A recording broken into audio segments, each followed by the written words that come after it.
কাপড় তো ছিল না গায়ে। যেদিন বাইতুল মুকাদ্দাসের চাবি নিতে যান আমিরুল মুমিনিন ওমর রাদিয়াল্লাহু তাআলা আনহু, তো সেনাপতি সীমান্তে আসছিলেন স্বাগত জানানোর জন্য শামের সীমান্তে। তো উনি যখন ঢুকতেছিলেন তো ওনার বগল তলে জুতা ছিল। এক হাতে কাপড়টা, যেই হাতে যেই বগল তলে জুতা ছিল ওই হাতে কাপড়টা উঁচা করা ছিল।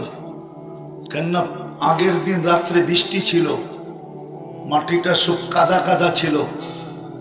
উনি কাপড়টাকে বাঁচানোর জন্য এক হাতে উঁচা করছেন, আরেক হাতের উটের রশি টানতেছিলেন। সেনাপতি সীমান্তে এসে উনাকে পরামর্শ দিতেছিলেন। স্বাগত জানানোর পরে বলতেছেন, আমিরুল মুমিনিন সায়াখরুজু আলাইকা শুরাফা ও শাম, আমার পিছে কিন্তু শামের সম্ভ্রান্ত ব্যক্তিরা আসতেছে। কেননা আমাদের দেশেও কিছু জায়গা আছে যেখানে সম্ভ্রান্ত ব্যক্তিরাই থাকে আর অন্য কেউ থাকে না, যেমন গুলশান, যেমন বনানী, যেমন ধানমন্ডি, যেমন বারিদারা, যেমন মিন্টু রোড, ঠিক না? আবার সারা দুনিয়ার ভিতরেও কিছু জায়গা আছে যেখানে সারা দুনিয়ার সম্ভ্রান্ত লোকেরা বাড়ি বানায়, আছে না? হ্যাঁ, ইংল্যান্ডে আছে, কানাডায় আছে, আমেরিকাতে আছে, অস্ট্রেলিয়ায় আছে, ঠিক না? না নাই? তো সারা দুনিয়ার সামের সম্ভ্রান্তরা তখন সামে থাকতেন। তো বলছে সম্ভ্রান্ত লোকগুলো আসতেছে, আপনাকে এই পোশাকে দেখলে কেউ লাইক করবে না, পছন্দ করবে না। বলছে কি করব? আমি একটা সম্ভ্রান্ত লোকের পোশাক নিয়ে আসছি, খোলেন এটা পড়েন। তো উনি একটা চিৎকার দিয়া বলছে, আগাইয়ারতা বিয়াউমিন ওয়াহিদ, একদিনে তুমি চেঞ্জ। কদ আ'আসানাল্লাহু বিল ইসলাম, আল্লাহ তো সারা দুনিয়ায় আমাদেরকে ইজ্জত দিয়েছেন ইসলাম দ্বারা। ফালা উবালি মাকালাতান নাস, তো যেটা বুঝাইতেছিলাম যে অর্ধ জাহানের 4 মহাদেশের রাজার গায়ে ছিল ছিঁড়া ফাড়া কাপড়। মানি আমি, পেটে ভাত ছিল না এটাও মানি, পায়ে জুতা ছিল না এটাও মানি, মাসের পর মার চুলা জ্বলতো না এটাও সত্য। কিন্তু পেরেশান তো ছিলেন না, নির্যাতিত তো ছিলেন না, নিষ্পেষিত তো ছিলেন না। এই জমানাটা, এই সময়টা তো একদিনের না, শত শত বছর। আর যেটা আজকে আমি প্রশ্ন হিসাবে দাঁড় করাইলাম, এটাও শত শত বছর আমরা পেরেশান। অথচ দুনিয়ার 70% সম্পদ মুসলমানের কাছে। বিশ্বাস হয় না? না, মনে হয় না। আমেরিকার দিকে দেখলে কোত্থেকে মনে হবে, কানাডার দিকে দেখলে কোত্থেকে মনে হবে। সবাই বলবে না সম্পদ ওদের কাছে না। দুনিয়ার একটা জিনিস আছে, লিকুইড সোনা, তরল সোনা, লিকুইড গোল্ড, ওটা মুসলমানদের কাছে 70%। তেল মুসলমানদের পায়ের নিচে 70%। দুনিয়ার 70% গ্যাস মুসলমানদের কাছে। দুনিয়ার সবচেয়ে বড় টাকা মুসলমানদের কাছে, এর চেয়ে বড় টাকা কারো কাছে নাই। কুয়েতের টাকা দুনিয়ার সবচেয়ে বড় টাকা। একটা মারলে $5 পরে $5, একের বিনিময়ে $5। তারপরও কেন আমরা পেরেশান আর নির্যাতিত? একটু চিন্তা করেন, যে উম্মত আল্লাহর এত প্রিয় আজকে কেন নির্যাতিত, কেন নিষ্পেষিত, কেন পেরেশান? সবাই পাগলের মতো ফিরতে থাকে। কনকনে শীত আসে না এখনো, হয়তো আসতে পারে আবার নাও আসতে পারে।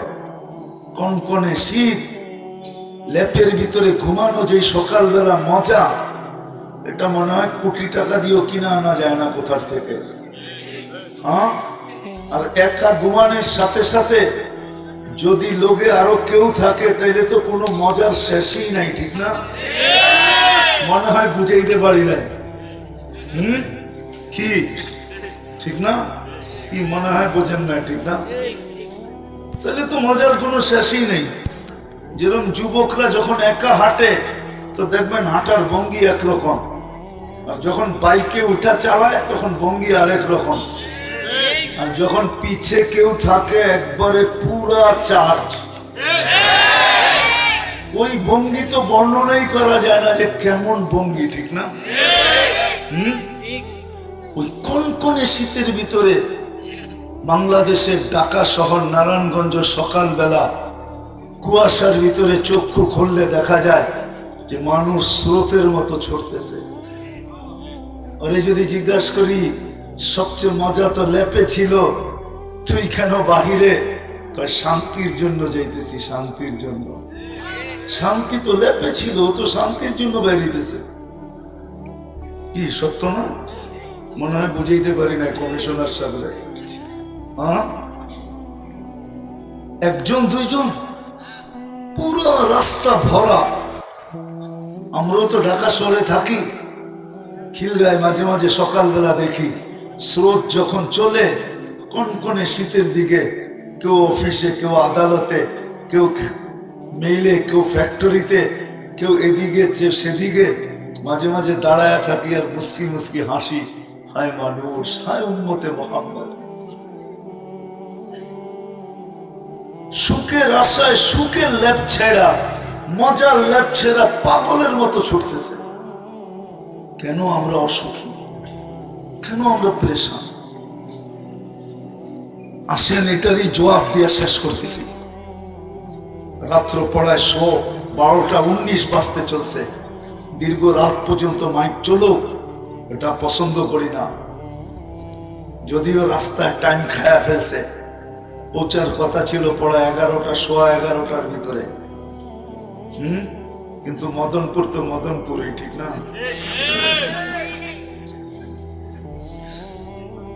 জামে পড়লে খবর পাওয়া যায় না যে সকালে বাসায় পৌঁছবো কিনা, না পরের দিন সকাল হবে।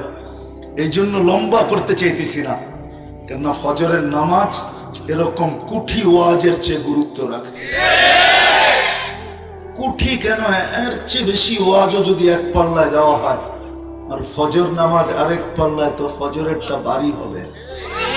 কেননা এই উম্মতের জন্য ফজরের নামাজ জান্নাতের ticket, ticket, ticket, ticket, ticket. এই জন্য আল্লাহ এটার নামই ভিন্ন দিয়েছেন, কুরআন আল ফাজরি কানা মাশহুদা। ফজরের নামাজ মুসল্লির সর্বক্ষেত্রে বডিগার্ড হিসাবে সঙ্গে সঙ্গে থাকবে। শুধু বডিগার্ড না, সর্বক্ষেত্রে ফজরের নামাজ আগে যাবে আর মুসল্লিকে বলবে তুমি চুপ থাকো, আমি সবকিছু আমি বুঝা নিব, সবকিছু আমি এটাকে প্রতিরোধ করব, সবকিছুর সামনে আমি দাঁড়াবো, তুমি চুপ। ওই ফজরের নামাজ ছুটে যায়, দীর্ঘ রাত পর্যন্ত ওয়াজ হয়ে যায়, এটা আমি পছন্দ করি না। তো যেটা বুঝাইতেছিলাম, প্রশ্ন হোক আর কথা বলার ভঙ্গি হোক, যে যেই উম্মত আল্লাহর কাছে এত প্রিয়, এত ভালোবাসার পাত্র। আপনি আরেকটা দেখেন না, 60-70 বছর পাবো বটে, কিন্তু 70 বছরের হিসাব তো আল্লাহ আমাদেরকে নিবেন না। প্রথম 15 বছরের তো হিসাব নিবেনই না, যতক্ষণ পর্যন্ত প্রাপ্ত বয়স্ক না হয়, ওটার কোনো হিসাব কিতাব নাই। তারপরে যতক্ষণ ঘুমে কাটবে, ওটারও হিসাব কিতাব নেই। ভালো যদি না বাসতেন তাহলে এটা কোনোদিন করতেন না, কেননা নিয়ম এটাই, ভালোবাসার পাত্রকে বেশি খাটানো হয় না। ভালোবাসার পাত্রকে আল্লাহ বেশি খাটান না, এই উম্মতকে আল্লাহ বেশি খাটাইতে চান না। এরকম শত দেখানো যায় যে আল্লাহ আমাদেরকে কতটুকু ভালোবাসে। নামাজেরটা দিয়ে দেখায় দেই, কোন উম্মতকে আল্লাহ টাকার দায়িত্ব নেন নাই। কিন্তু আমাদের নবীজির দিদের ব্যথা দেখা আল্লাহ বলছেন, নবীজি নিয়েও যান নামাজ, পরিশ্রম কমায় দিলাম বটে, কিন্তু সোয়াব কমাবো না। আপনার উম্মতের জন্য সোয়াব 50-50ই থাকবে। বরং যদি আমি 50 বলি এটাও ভুল হবে। বলছে আরো বাড়াইয়া দিব। বলছে কতটুক বাড়াবেন? জামাতের সাথে পড়লে 27 গুণ বাড়ায়া দিব, মানে এক ওয়াক্ত পড়বে 270 ওয়াক্তের সওয়াব পাবে। ভালোবাসা না হইলে এত বাড়াইলেন কেন? আরেকটা দেখাই, ভালোবাসা যদি না হইতো তাহলে নিজে দায়িত্ব নিলেন কেন? আপনার উম্মত যেখানেই থাকুক না কেন, জোহরের সময় আমি ডাইকা ডাইকা পড়ায় নিব, আসরের সময় ডাইকা ডাইকা পড়ায় নিব, মাগরিবের সময় ডাইকা ডাইকা পড়ায় নিব, এশারের সময় ডাইকা ডাইকা পড়ায় নিব, ফজরের সময় ডাইকা ডাইকা পড়ায় নিব। আরেকটা যদি দেখি, আরো ভালোবাসা উচ্ছায়া পড়বে, মুসাল্লি ইউনাজি রব্বা, আল্লাহ যেন নামাজের জন্য ডাকে না, আল্লাহ যেন বলতে চায় সারা রাত্র ঘুমাইলি, সকাল হয়ে গেল, তোর সাথে তো আমার কথা হইল না, একটু উঠা আয় না, ফজরের সময় দুইজনে একটু কথা বলি না। আবার জোহরের সময় বলে সেই ফজরের সময় কথা হইল, এখন তো দুপুর হয়ে গেল, চল না দুইজনে মিলে একটু কথা বলি না। আবার যখন বিকাল হয়, ওই সেই দুপুরে না কথা হইল, এখন তো বিকাল হয়ে গেল, চল না দুইজনে মিলে একটু কথা বলি না। আবার যখন মাগরিব হয়, ওই সেই বিকালে কথা হয়েছে, এখন তো রাত্র হয়ে গেল, চল না দুইজনে মিলে একটু কথা বলি না। বলবেন এশা? আল্লাহ তো এশারটা এইভাবে বুঝায় যে একটু পরে তুই ঘুমায় যাবি, সকালে উঠবি কি উঠবি না তুই জানিস না, চল না শেষমেশ দুইজনে একটু কথা কয়ে ঘুমাই না। এই জন্য মনে হয় এশারের সময় ডাকে। কতটুকু ভালোবাসা হলে এরকম হতে পারে? আজকে ওই উম্মত নির্যাতিত কেন? কেন ওই উম্মত পেরেশান? মুসলমানের মতো তো পাগলের মতো কেউ ছুটাছুটি করে না। দেখবেন ছুটাছুটি, আমাদের কাছেই তো 10 লাখ আছে, সব তো মুসলমানই, ঠিক না? কি রোহিঙ্গা মুসলমান না? না মুসলমান না? 10 লাখ তো আমাদের কাছেই ছুটে আসছে, ঠিক না? বাকি দুনিয়া দেখেন না, 12 লাখ আমাদের কাছেই তো ছুটে আসছে, ঠিক না? এত ছুটাছুটি কেন, এত পেরেশান?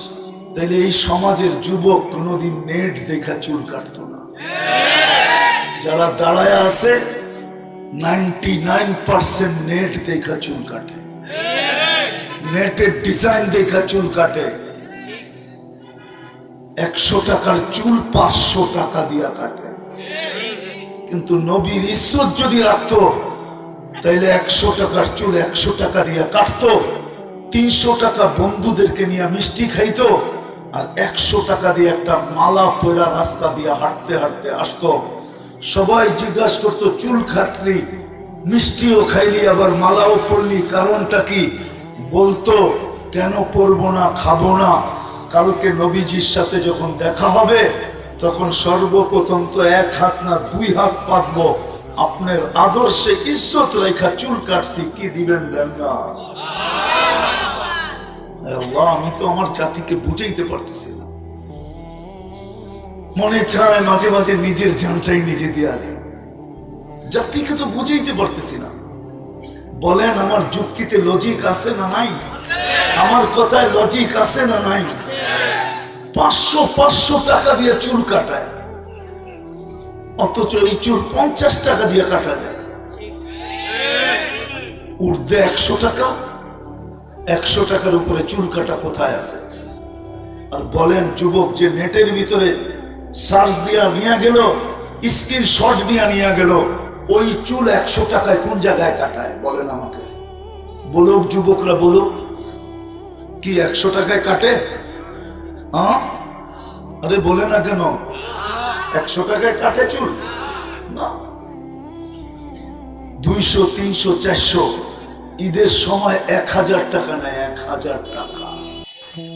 কিন্তু আমি যুবকদের পায়ে হাত রেখে বলবো, বলো তোমরা যে এই স্টাইলে চুল কাটো, নবীর দিলকে ছেদা কইরা এই স্টাইলে যে চুল কাটো, বলো আজ পর্যন্ত তোমাদের চুল দেখা কোন মেয়ে তোমাকে লেখা পাঠাইছে যে I.U?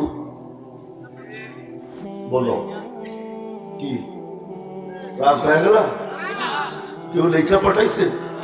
কোন বন্ধু মহল দেখাইতে পারবা যুবকরা যে মেয়ে লেখা পাঠাইছে, তো চুলের স্টাইল দেখে আমি লেখা পাঠাইলাম I.U? যদি কেউ নালিকা থাকে তো তুমি স্টাইলে চুল কাটো কেন? তোমাকে যদি কেউ আই ডট ডট ইউ লেখা থাকে তাইলে তোমার যৌবন দেখা লেখছে, চুল দেখা না। তোমার চুল দেখা না, বরং অনেকজনে কইছেও, অনেকজনে বলতেও পারে যে টিফিনকারীর বক্স রাইখা চুল কাটলি করতে কাটে না। কিছু চুল তো এরকমও দেখা যায়, মনে হয় পাটি একটা রাইখা চতুর্দিক দিয়ে কাইটা ছেড়া দিছে। রাগ হলো না, তোমাদের পায়ে হাত রাখি। আজকে আমরা নির্যাতিত শুধু নবীর মুহাম্মদুর রাসূলুল্লাহ সাল্লাল্লাহু আলাইহি সাল্লামের সাথে আমরা মুখলেস না, নিবেদিত না, আমরা ওনার ইজ্জত রাখি নাই, আদর্শকে উড়াইয়া দিছি, বিজাতির আদর্শে আদর্শবান হইছি। এই কথা ভাবতে ভাবতে যে মনে হয় ওদের আদর্শে আদর্শবান হইলে আমাদেরকে বাড়িতে আইসা টোকায় টোকায় বিছনা দিয়া দিয়া নিয়ে যাবে। যদি এটাই হইতো তাহলে আমাজনের জঙ্গল দিয়া কেন 30 লাখ টাকা দিয়ে আমেরিকায় ঢুকতে হতো? আমি তো একজন চিনি না, 100 জন চিনি, 100 জনের উপরে চিনি আমেরিকাতে, যারা 30 লাখ দিয়ে আমাজনের জঙ্গল দিয়া ঢুকছে, জঙ্গল দিয়া। এখনো তো একা বৈশা মাঝে মাঝে ভাবলে আমার ভিতর থেকে চোখের থেকে পানি আসে, পানি। 2019-এর কাহিনী বহুতবার বলছি আমি। যখন দুইটা ছেলে আমাদেরকে বলতেছিল যে হুজুর আমরা বাংলাদেশি 3 জন ছিলাম, 2 জন তো আমরা আমেরিকায় পৌঁছে গেছি, পুলিশের হাতে ধরা খাইছি, জেলখানার থেকে বাহির হইয়া এখন খোলা আকাশে ঘুরতেছি, কিন্তু আমাদের সাথে 3য় একজন বাঙালি ছিল, ও মেক্সিকোর জঙ্গলে হারায়া গেছে, জানি না আজ পর্যন্ত ওর পরিণতি কি করছে। সেও তো 30 লাখ টাকা দিয়েছে, 20 লাখ টাকা দিয়া ইউরোপে যায় কেন? মনে হয় আমি বুঝাইতে পারি না। যদি ওদের আদর্শে আদর্শবান হইলেই আমাদেরকে ভিসা দিয়া নিয়ে যেত, ভিসা দিয়া যদি নিয়ে যেত আমাদেরকে, তাইলে 20 লাখ টাকা দিতে হইতো কেন? 30 লাখ দিতে হইতো কেন? দালালের পিছে পিছে ঘুরতে হইতো কেন? তাইলে তো বিকেনি পেড়া আমেরিকান এম্বাসিতে গেলি ভিসা। আজ পর্যন্ত তো দেখলাম না, 99টা এম্বাসি তো দেখলাম, আজ পর্যন্ত তো কোথাও দেখলাম না যে পোশাক দেখা ভিসা দিয়া দিছে। কি কমিশনার সাহেব রূপ দেখা ভিসা দিয়া দিছে? না ঢাকায় শব্দ কমু মামু দেখা ভিসা দেয়, মামু। পাত্তি দেখা ভিসা দেয়, পাত্তি। এবিলিটি দেখা ভিসা দেয়, রূপ দেখা ভিসা দেয় না। আমার জীবনের একটা কাহিনী আছে, যদিও আমি ব্যথা পামু, দেখি কারো দিলে লাগে কিনা। আমার বড় ছেলে যেদিন মারা যায়, ওর 6 দিন পরে আমি জার্মানি এমবেসিতে গেছি। আমার 25 দেশের সফর ছিল সামনে, কিন্তু আমার পরনে ছিল শুধু লুঙ্গি আর পাঞ্জাবি, আর এরকমই একটা রুমাল কান্দে ছিল, স্টিলের একটা পানের ডাব্বা ছিল, আমি পান খুব খাই। কিন্তু 6 দিন আগে বড় ছেলে মারা গেছে, মন মানসিকতা কিরম এটা তো জানিনি। দীর্ঘ 6 বছর যাকে নিয়ে আমি যুদ্ধ করছি, তার ক্যান্সার ছিল। আমি যখন এমবেসিতে ঢুকতেছি, আমার ইন্টারভিউ ছিল, আমি ডুইখা আমার চক্ষু দাদা লেগে গেছে যে হাই, যারা আসছে নারী পুরুষ এমন সাজা সাজছে, মনে হয় যে মাত্র ইউরোপ থেকে নাইমা এই কামরায় ঢুকছে। আমাকে ডাকছে, আমি গেছি, আমাকে জিজ্ঞেস করতেছিল কি করো, বললাম তো অনেকগুলা গয়না পড়া ছিল, তখন আমার গয়নাগুলা কালো হলো কেন? আমি বললাম তুমি পারফিউম খুব ব্যবহার করো। বলছে হ্যাঁ। এগুলা পরিষ্কার করব কিভাবে? আমি বললাম যে চলো কারখানায় পরিষ্কার করে দিব। বলছে তুমি ঘরোয়া পদ্ধতি বলো। তো আমি ঘরোয়া পদ্ধতি বললাম, আমি দেখতেছি ও ভিসা প্রিন্ট করতেছে, আর আমি যখন ঢুকছি তখন সবার মুখে মুস্কি হাসি ছিল যে কাকটা কুকিলের ভিতরে কোত্থেকে চলে আসলো। কাঠটা উকিলের ভিতরে কোত্থেকে চলে আসলো। সবার চেহারার ভঙ্গি এটা বলতেছিল যে আমি কাক, ওরা সব উকিল। আমি দেখতেছিলাম ও ভিসা প্রিন্ট করতেছে। ইন্টারভিউ এতটুকুই শেষ।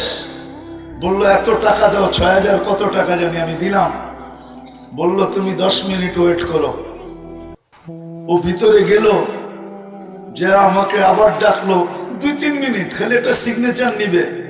2-3 পয়েন্ট একা পড়লো, তোমার ভিসা ওকে নিয়ে যাও। তা আমি যখন ভিসা এমনি এমনি দেখতেছিলাম, এমনি না এমনি এমনি, আমি বুঝাইতেছিলাম তোমরা তো সব উকিল, আমি তো কাক। দেখো তোমাদের রূপরেখা দেখা তো আমার আগেই দেওয়া দরকার ছিল, কিন্তু আমি নিয়ে গেলাম না। তোমরা এবার বসে বসে মজা দেখো ভিসা মিলে কি মিলে না। যুবক, তোমাদের পায়ে হাত রাখা, যতই নবীর আদর্শ ছাড়ো না কেন, মুসলমান আজকে নবীর আদর্শ যতই ছাড়ুক না কেন, আর ওদের রঙে যতই রঙিন হোক না কেন, ওরা কোনদিন তোমাকে বাড়িতে এসে দিশারিয়া নিয়ে যাবে না, কোনদিন তোমাকে আপন মনে করবে না। লেখা রাখো আমার কথা। এটা নারায়ণগঞ্জ, নাম কোথাও বলি না, এখানেও বলবো না। আমরা চিনি অনেককে, যারা যখন ইমিগ্রেশন ক্রস করে তো বিলকুল ওদের পোশাকে, ওদের সাজে পোশাক আমার সাথে বহুতবার হয়েছে। সবচেয়ে মজার দিন ছিল একদিন, নাম বলবো না, মজার দিন ছিল। আমার পিছিয়ে ছিল ইমিগ্রেশনে, আমার পাসপোর্টটা নিচে পাঞ্চ করছে আর চেহারাটা দেখছে আর বলছে ইউ আর গো, তুই যা। কিন্তু আমার পিছে যারে যে ছিল সে 100% ওদের সাজে সজ্জিত ছিল। পাসপোর্টটা পাঞ্চ করছে, চেহারাটা দেখে বলছে ইউ সিট ডাউন প্লিজ, তুই ব। 6 ঘন্টা বয়ে রাখছে, 6 ঘন্টা। কেন? ওদের সন্দেহ জাগছে, পাসপোর্টে তো লেখা মুসলমান, এটা তো আমাদের সাজে সাজা, এটার মতলব কি? কোনো মতলব আছে কিনা, কোনো খারাপ নিয়ত আছে কিনা, আগে ওকে ভালো করে দেখা নেই। 6 ঘন্টা পরে ছাড়ছে, 6 ঘন্টা। আমাদেরকে তো আজ পর্যন্ত 2 মিনিট দাঁড় করে নাই। কেন? পাসপোর্টে যা লেখা আছে চেহারায় ওটাই আছে, ঠিক না? কি কন? ওটাই তো আছে, ঠিক না? আমরা ওদের রঙে যতই রঙিন হই না কেন, এই জন্য আজকে আমরা অসুখী আর নির্যাতনের শিকার শুধু এই জন্য যে আমরা নবীজির ইজ্জত রাখি, নবীর আদর্শের ইজ্জত রাখি। যদিও নবীজি কাঁদতে কাঁদতে গেছেন, দুনিয়ায় একদিনও চোখের পানি আমাদের জন্য শুকায় না। কে কি বলবে না না বলবে, আমি সত্য বলতেছি, কিতাব কাইটা দেখো, একদিনও চোখের পানি থামে নাই। জিবরিল মিকাইল জিজ্ঞাসা করছে মাজালা আরাকা তাবকি, যখনই দেখি আপনি কাঁদেন কেন? বলছে উম্মতের জন্য চোখের পানি শুকাইতে চায় না। যেদিন দুনিয়ার থেকে বিদায় নিতেছেন, মালাকুল মউত বুকে হাত রাখবে, তখনও চোখে পানি ছিল। জিবরিল জিজ্ঞাসা করছে এখনো কাঁদেন? আল্লাহর সান্নিধ্যে চলে যাবেন, আল্লাহ আপনার জন্য অপেক্ষমান। আল্লাহু ইয়ান্তাযিরুকা, উর্দু জগতে খুশির বন্যা চলতেছে। হাবিব ইয়াসিরুল হাবিব, বন্ধু বন্ধুর কাছে চিরদিনের জন্য চলে আসবে। আপনি কেন এখনো চোখে পানি? তো বলছে উম্মতের জন্য চোখে পানি। আমার উম্মতকে কে দেখা রাখবে? আবুল্লাহ সামরকান্দি রহমতুল্লাহ আলাইহি লেখছেন, এখনো কবরে আল্লাহর রাসূল কাঁদতেছে, উলামা দেখে এখনো চোখের পানি ঝরাইতেছে। আবুল্লাহ সামরকান্দি রহমতুল্লাহ আলাইহি লেখছেন, আঙ্গুল উঠাইলে ওনার উপরে উঠাইলে ভালো হবে, আমার উপরে না উঠায়া উনি কিতাবে লেখছেন যে কবর থেকে উঠবে, আল্লাহর রাসূল কাঁদতে থাকবে, ওয়াকুল বলতে থাকবে জিবরিল আইনা উম্মতি, আমার উম্মত কোথায়? কেননা আল্লাহর রাসূল সবার আগে উঠবে। জিবরিল বলবে মা শাক্কাল আরদা আহাদুন ইল্লা আনতা, আপনি ব্যতীত জমিনের উপরে কাউকে উঠানো হয় নাই। সর্বশেষ যেটা বলতেছি এটা বড় লক্ষণীয় বিষয়। আমার জাতির ভিতরে তো পাওয়া যায় ইউনিয়ন পরিষদের একটা চেয়ার পাওয়ার জন্য বুকের তাজা রক্ত ঢেলা দিতে দ্বিধা করে না। ছোট ছোট বাচ্চাদেরকে এতিম করতে দ্বিধা করে না, মা বাবার কোল খালি করতে দ্বিধা করে না, স্ত্রীকে বিধবা করতে দ্বিধা করে না। তারপর ইউনিয়ন পরিষদের একটা চেয়ার চাই, কিন্তু কিয়ামতের দিন আমাদের নবীজি মাকামে মাহমুদ পাবে, কিন্তু বসবে না।